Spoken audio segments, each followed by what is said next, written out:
Hai semuanya, kami dari kelompok 3 mata kuliah perilaku individu dan proses mental akan menjelaskan tentang planning, attention, simultaneous successive theory atau biasa disebut PAS teori. Teori PAS berakar pada karya Luria pada aspek fungsional dari struktur otak. Teori ini merupakan teori neuropsikologi khusus yang diteliti untuk merekonseptualisasikan konsep kecerdasan manusia. Luria berteori fungsi kognitif manusia dapat dikonsepkan dalam 3 unit fungsional yang bekerja dalam sistem terpisah tetapi saling berkaitan. Tidak setiap proses terlibat secara setara dalam setiap tugas, meskipun fungsi yang efektif dicapai melalui integrasi semua proses. Sekarang saya akan mendeskripsikan 3 unit fungsional. Fungsi yang pertama adalah sistem perhatian dan gairah yang terletak di ensefalon. Unit ini menyediakan otak dengan tingkat gairah atau nada kortikal yang sesuai serta perhatian direktif dan selektif. Unit yang kedua berhubungan dengan lobus occipital, parietal, dan temporal posterior sulcus sentral otak yang bertanggung jawab untuk menerima, memproses, dan menyimpan informasi yang diperoleh dari luar. Yang terakhir yaitu unit ketiga berhubungan dengan area prefrontal lobus frontal otak yang menyediakan pemrograman, regulasi, verifikasi perilaku, dan bertanggung jawab atas perilaku seperti mengajukan pertanyaan, memecahkan masalah, dan pemantauan diri.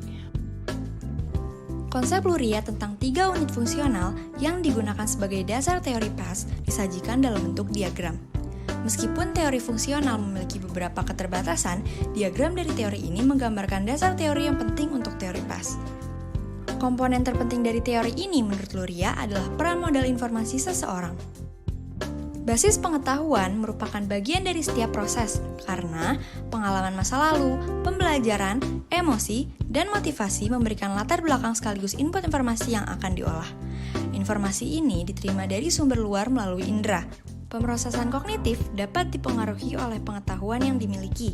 Begitupun sebaliknya, belajar dapat mempengaruhi pemrosesan kognitif. Kedua proses tersebut dipengaruhi oleh lingkungan sosial dan budaya. Oleh karena itu, pentingnya pengetahuan merupakan bagian integral dari teori PAS. Sebenarnya, apa sih PAS itu? PAS sendiri adalah singkatan dari planning, attention, simultaneous, and successive. Planning atau perencanaan. Pada perencanaan, bagian otak yang berperan adalah frontal lobe, tepatnya prefrontal cortex. Bagian ini juga yang membedakan manusia dengan primata. Planning ini mencakup pembuatan, evaluasi, pelaksanaan rencana, serta pemantauan diri dan kontrol impuls. Attention atau perhatian. Perhatian adalah proses mental yang berkaitan dengan respon orientasi. Pada dasarnya, otak memiliki kemampuan untuk mengarahkan perhatian selektif terfokus ke arah stimulus selama beberapa waktu untuk menghindari hilangnya perhatian dan beralih ke stimulus lain. Simultaneous atau simultan. Pemrosesan simultan sangat penting untuk pengorganisasian informasi menjadi kelompok atau keseluruhan yang koheren. Bagian otak yang berperan adalah bagian parietal, occipital, dan temporal. Daerah-daerah ini memiliki kemampuan untuk melihat pola sebagai elemen yang saling berkaitan. Dan yang terakhir adalah successive atau pemrosesan berturut-turut. Pemrosesan berturut-turut terlibat dalam penggunaan rangsangan yang diatur dalam urutan serial tertentu. Ketika suatu informasi harus diingat dalam suatu urutan yang spesifik, successive proses akan berlangsung. Teori PAS dijalankan oleh sistem penilaian kognitif. Teori ini juga digunakan sebagai dasar dari sistem penilaian kognitif, sehingga isi tes ditentukan oleh teori yang tidak dipengaruhi oleh pengetahuan yang sudah dimiliki sebelumnya. Dukungan empiris untuk teori PAS. Menurut Dillon tahun 1986, terdapat 6 kriteria untuk mengevaluasi teori pemrosesan kognitif, antara lain validitas, diagnosis, resep, komparabilitas, replikasi atau standarisasi, dan utilitas psikodiagnostik. Diagnosis. Nah, tujuan dari diagnosis ini yang pertama adalah untuk menentukan apakah variasi dalam karakteristik tertentu dapat membedakan sekelompok anak dari yang lain. Yang kedua, menentukan apakah data ini membantu untuk menentukan keputusan yang preskriptif. Salah satu cara untuk menguji kegunaan profil kognitif PAS adalah pertama, menganalisis frekuensi kelemahan kognitif PAS untuk anak-anak di lingkungan pendidikan reguler dan khusus. 2. Mengobservasi atau memeriksa suatu populasi tertentu. Penemuan Naglieri pada tahun 2000. Nah, penemuan ini sebenarnya merupakan lanjutan dari konsep mengenai relative weakness dan cognitive weakness yang dimiliki Naglieri pada tahun 1999. Penemuan relative weakness method mengidentifikasi anak-anak yang memperoleh nilai rata-rata pada skor CAS dan prestasi menunjukkan bahwa anak-anak dari pendidikan reguler dan khusus memiliki kurang lebih persentase yang sama-sama memiliki relative weakness. Dari penemuan ini dapat disimpulkan bahwa relative weakness tidak mengidentifikasikan anak-anak yang berprestasi berbeda dari anak-anak pendidikan biasa. Sedangkan anak dengan cognitive weakness mendapatkan skor lebih rendah untuk penemuan ini mendukung pandangan dari teori PAS yang dapat mengidentifikasi anak dengan kesulitan kognitif dan akademik untuk penentuan kelayakan dan ekstensi perencanaan instruksional.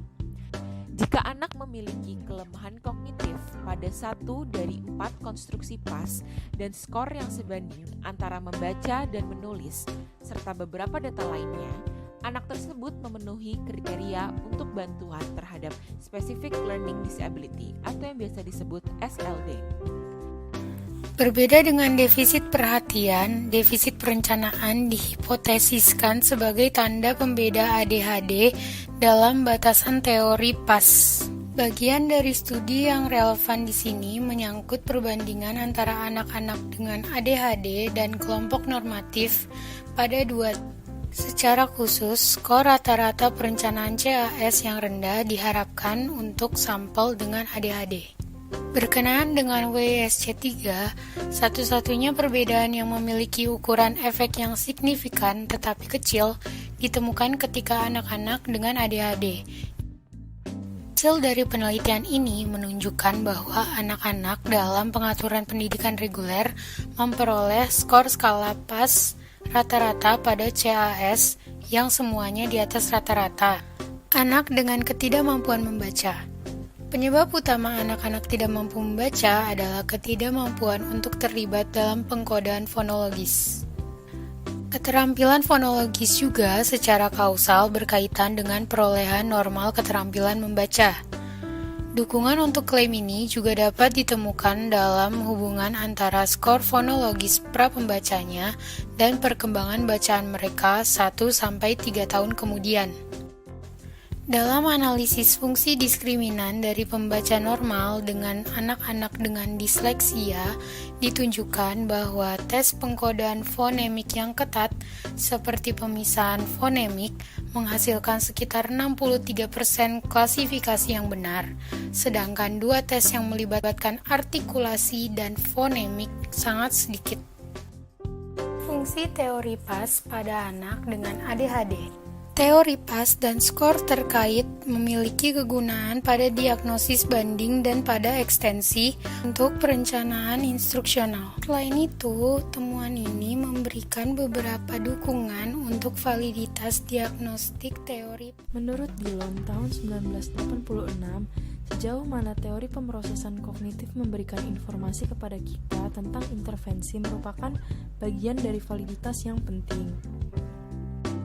Terdapat setidaknya 4 sumber utama untuk menerapkan teori PAS pada remediasi dan instruksi akademis, antara lain, yang pertama ada PRAS Remedial Program atau PREP. Lalu yang kedua ada Planning Facilitation Method yang dikembangkan oleh Naglieri. Ketiga ada buku yang berjudul Learning Problem, A Cognitive Approach karya Kirby dan Williams tahun 1991. Dan yang terakhir ada buku yang berjudul Helping Children Learn karya Naglieri. PrEP dikembangkan sebagai program perbaikan berbasis kognitif berdasarkan teori PAS. Metode ini bertujuan untuk meningkatkan strategi pemrosesan, khususnya pemrosesan simultan dan berurutan. PrEP awalnya dirancang untuk digunakan oleh siswa kelas 2 dan kelas 3. Masing-masing terdapat 10 tugas yang melibatkan komponen pelatihan global dan komponen penghubung terkait kurikulum. Kedua komponen tersebut adalah komponen yang membutuhkan penerapan dari kemampuan simultaneous dan suksesif. Melalui kedua metode ini, dapat dipelajari bahwa terdapat 51 siswa kelas 3 dan kelas 4 dengan ketidakmampuan membaca yang menunjukkan keterlambatan setidaknya 12 bulan pada subtes identifikasi kata dari tes penguasaan membaca Woodcock. Metode PrEP selalu mengalami perluasan. Melalui perluasan ini, terdapat 3 perubahan dari metode awalnya, yaitu yang pertama, kondisi kontrol adalah program kompetisi yang diberikan pada sekelompok anak yang disesuaikan dengan cermat. Yang kedua, partisipan diberikan pelatihan untuk membaca sejak kelas 1, berbeda dengan metode awal yang diberikan sejak kelas 3. Lalu yang ketiga, periode pelatihan lebih pendek. Para peneliti menggunakan metode yang dirancang untuk menstimulasi penggunaan rencana pada anak-anak.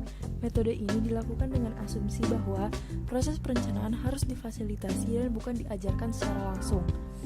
Metode ini juga memiliki efek positif untuk meningkatkan problem solving anak. Peran guru dalam metode ini adalah untuk memberi rangsangan berupa pertanyaan, seperti bagaimana cara kamu mengerjakannya, bagaimana cara kamu untuk bisa membuatnya lebih baik, atau next time kamu akan bagaimana. Guru-guru tidak akan memberikan pernyataan langsung seperti itu benar atau ingat. Komparabilitas, sebuah kriteria penting keabsahan untuk suatu teori adalah sejauh mana tingkatan konstruksi pemrosesan kognitif memiliki hubungan ke beberapa tugas target, dan hal itu relevan dengan evaluasi teori PAS. Contohnya, tes atensi dan tingkat atensi guru. Di sini melihat hubungan antara ukuran atensi dan tingkat atensi di dalam kelas. Di dalam teori PAS, atensi melibatkan setidaknya 3 dimensi penting, yaitu seleksi, pergeseran, dan ketahanan terhadap adanya distraksi.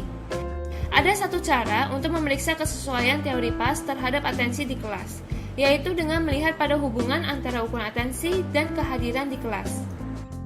Das, Snyder, dan Misra memeriksa hubungan antara tingkat atensi guru terhadap sikap anak di kelas dan performa anak dengan subtes CAS mengenai atensi ekspresif dan atensi reseptif. Sebuah tes tambahan, yaitu atensi auditori selektif, dilibatkan di dalam studi ini. Tes ini diambil dari versi terbaru CAS. Replikabilitas atau standarisasi.